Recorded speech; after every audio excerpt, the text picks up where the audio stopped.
అందరికీ నమస్కారం. నేను మీ సులోచన సంపంగి. Welcome to my channel. ఈరోజు ఒక టేస్టీ రెసిపీని మనం తయారు చేసుకుందామండి. బెండకాయ మసాలా గ్రేవీ. ఇది సూపర్ టేస్ట్తో మనకి చాలా బాగుంటుంది. తినడానికి రైస్లోకి చపాతీలోకి కూడా యూజ్ చేసుకోవచ్చు. మరి ఇది మనం రెడీ చేయడం ఎలాగో చూసేద్దామా.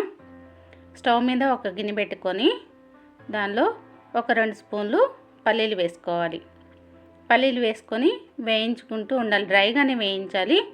ఇవి వేగుతూ ఉండగా కొంచెం సేపు వేగిన తర్వాత దీనిలోకి 1 స్పూను నువ్వుల్ని యాడ్ చేసుకుందాం. ఫస్టే వేస్తే ఏమవుతుందంటే నువ్వులు మాడిపోతాయి కాబట్టి పల్లీలు వేగిన తర్వాత లాస్ట్లో నువ్వులు వేస్తున్నాం. ఇప్పుడు కొబ్బరి ముక్కలు కూడా వేసుకున్నాం. ఎండు కొబ్బరి ముక్కలు కూడా ఒక 4-5 చిన్న ముక్కలు వేసుకుంటున్నాం. ఇలా వేసుకొని వీటిని వేయించుకోవాలన్నమాట. వేపుకున్న తర్వాత మనం ఒక ప్లేట్లోకి తీసేసుకుందాం. వేగిపోయిన మిశ్రమాన్ని తీసేసుకొని చల్లారిద్దామండి. ఇలా తీసేసి పక్కన పెట్టుకున్న తర్వాత అదే బాణలిలోకి కొంచెం ఆయిల్ వేసుకొని బెండకాయ ముక్కలు ఒక అంగుళం మేరకు మనం కోసుకొని కట్ చేసి ఉంచాను. ఈ బెండకాయ ముక్కలన్నిటిని కూడా ఆయిల్లో వేయించుకోవాలి. ఒక 2 స్పూన్ల ఆయిల్ వేసుకొని మామూలుగా ఉల్లిపాయలు ఏమీ వేయకుండా బెండకాయ ముక్కల్ని వేయించుకోవాలి. ఇలా వేయించుకోవటం వల్ల పచ్చిదనం అనేది ఉండదు. ప్రతి ముక్క కూడా తింటారు అన్నమాట. ఈ బెండకాయని వేస్ట్ చేయకుండా మామూలుగా పులుసు పెట్టామంటే ముక్కలన్నీ పక్కన ఉంచేసి పులుసు మాత్రమే తింటారు. కానీ ఇట్లా చేయటం వల్ల ప్రతి ముక్క కూడా చక్కగా తింటారు. ఇలా ఇప్పుడు మనం వేయించుకున్న మిశ్రమాన్ని ఒక మిక్సీ జార్లో వేసుకుందాం. అలాగే ఒక పండు టమాటా తీసుకొని నేను కట్ చేసి ముక్కల్ని మిక్సీ జార్లోకి వేసుకుంటున్నాను. ఇప్పుడు ఆ మిశ్రమం మిక్సీ పట్టేలోపు ఈ బెండకాయ ముక్కలన్నీ మనకి వేగిపోతాయండి. ఇలా వేగిపోయాయి కదా ఆయిల్లో. ఇప్పుడు మనం తీసి పక్కన పెట్టుకుందాం ఈ బెండకాయ ముక్కల్ని. బెండకాయ చాలామందికి ఇష్టం కదా. ఇలా చేస్తే చాలా టేస్టీగా ఉంటుందన్నమాట.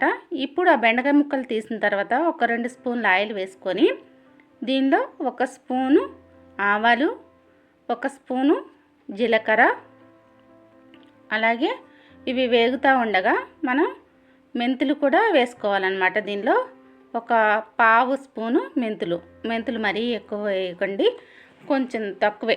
అంటే ఫ్లేవర్ కోసం వేసుకుంటున్నాం మెంతుల్ని. ఒక 1/2 స్పూన్ అయితే సరిపోతాయి. ఇట్లా వేసి వేగుతూ ఉండగా మనం కరివేపాకును కూడా వేసుకుందాం. ఒక 2 రెమ్మలు కరివేపాకును వేసుకుందాం. ఇలా వేగిన తర్వాత పచ్చిమిర్చి ఒక 5, అలాగే ఒక ఉల్లిపాయ కట్ చేసి పెట్టుకున్నాను మీడియం సైజ్ది. ఇవి 2 యాడ్ చేసేసుకొని వేయించుకోవాలి. ఇలా వేగుతూ ఉండగా కొంచెం మంచిగా వేగిన తర్వాత ఈ ఉల్లిపాయ ముక్కలు అనేది కొంచెం మంచిగా వేగాలి. వేగిన తర్వాత మనం పల్లీలు టమాటా పేస్ట్ పట్టుకున్నాం కదండి మిక్సీ జార్లోకి. ఇలా వేగిపోయాయి కదా. ఇప్పుడు పల్లీలు టమాటా పేస్ట్ని మనం దీనిలోకి యాడ్ చేసుకునే ముందు పసుపు 1 స్పూను, అలాగే మన అల్లం వెల్లుల్లి పేస్ట్ 1 స్పూను, ఇంకా మనకి ఇది ఒక్కసారి కలపెట్టుకుందాం మాడిపోకుండా ఉల్లిపాయ పేస్ట్లోకి. ఇలా కలిపెట్టుకొని 1 స్పూను కారం కూడా వేసుకుందామండి దీనిలోకి. మంచిగా ఇప్పుడే మనకు తాలింపులోనే కారం కూడా వేగుతుందన్నమాట. ఈ మసాలాలతో పాటు కారం కూడా వేగుతుంది. అందుకే 1 స్పూను కారం కూడా వేసేసుకుందాం. చూడండి ఇట్లాగా మనం కారం కూడా వేసేసుకొని ఒకసారి కలబెట్టుకోవాలి. ఇలా మంచిగా సిమ్లోనే ఉంచుకోవాలండి ఇది మనం వేసినప్పుడు, లేదంటే మసాలాలన్నీ మాడిపోతాయి అన్నమాట. ఇలా సిమ్లో ఉంచి వేయించేసుకొని ఇప్పుడు మిక్సీ పట్టుకున్నాం కదండి గ్రేవీ, ఆ గ్రేవీని ఈ ఉల్లిపాయల్లోకి యాడ్ చేసేద్దామండి. వేగిపోయిన ఉల్లిపాయల్లోకి యాడ్ చేసేద్దాం. ఇలా వేసి ఒక 2 మినిట్స్ మనం ఇలా వేయించుకుందామండి. మసాలా అంతా కూడా వేగుతుంది. ఈ పేస్ట్ కూడా వేగుతుంది అన్నమాట. పల్లీల పేస్ట్ కూడా చక్కగా నూనెలో వేగుతుంది. మంచి ఫ్లేవర్ వస్తుందండి వేగేటప్పుడు. ఇప్పుడు బెండకాయ ముక్కల్ని యాడ్ చేసుకుందాం దీనిలోకి. వేయించి పెట్టుకున్న బెండకాయ ముక్కల్ని యాడ్ చేసుకొని ఒకసారి అంతా కూడా కలిసేలాగా కలుపుకోవాలి.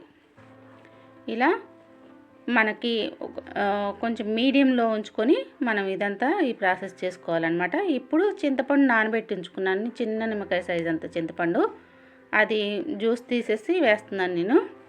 ఇది వేసిన తర్వాత వాటర్ని కూడా వేసుకుందాం. ఒక గ్లాసు పెద్ద గ్లాసు వాటర్ కూడా వేసుకున్నాను. మిక్సీ జారులో కొంచెం వాటర్ పోసుకున్నాను. అలాగే ఒక గ్లాసు వాటర్ ఇలా పోసుకొని ఒకసారి కలుపుకోవాలి.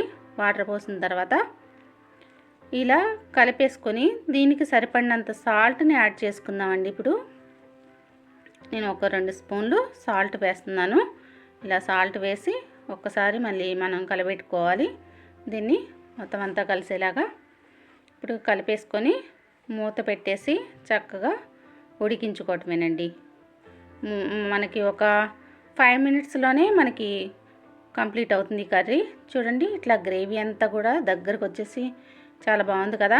మంచిగా ఈ గ్రేవీ అనేది అన్నంలో కానీ చపాతీలో కానీ చాలా బాగుంటుంది. ఇప్పుడు లాస్ట్లో మనం కొత్తిమీరని యాడ్ చేసుకొని ఇప్పుడు దింపేసుకోవటమే స్టవ్ మీద నుంచి.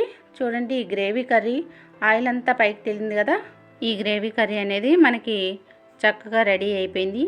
ఇది అన్నిట్లోకి ఉపయోగపడుతుంది. బిర్యానీలోకి కూడా, వెజిటబుల్ బిర్యానీలోకి కూడా సూపర్గా ఉంటుందండి కాంబినేషను. మరి ఈ వీడియో మీకు నచ్చినట్లయితే మరి మీరు కూడా ట్రై చేసి మీకు ఎలా కుదిరిందో నాకు కామెంట్ రూపంలో తెలియజేస్తారని అనుకుంటున్నాను. మరి నా వీడియోలు ఇంతగా ఆదరిస్తున్న మీ అందరికీ ధన్యవాదాలు. ఈ వీడియో మీకు నచ్చినట్లయితే లైక్ చేయండి, షేర్ చేయండి, సబ్స్క్రైబ్ చేయండి.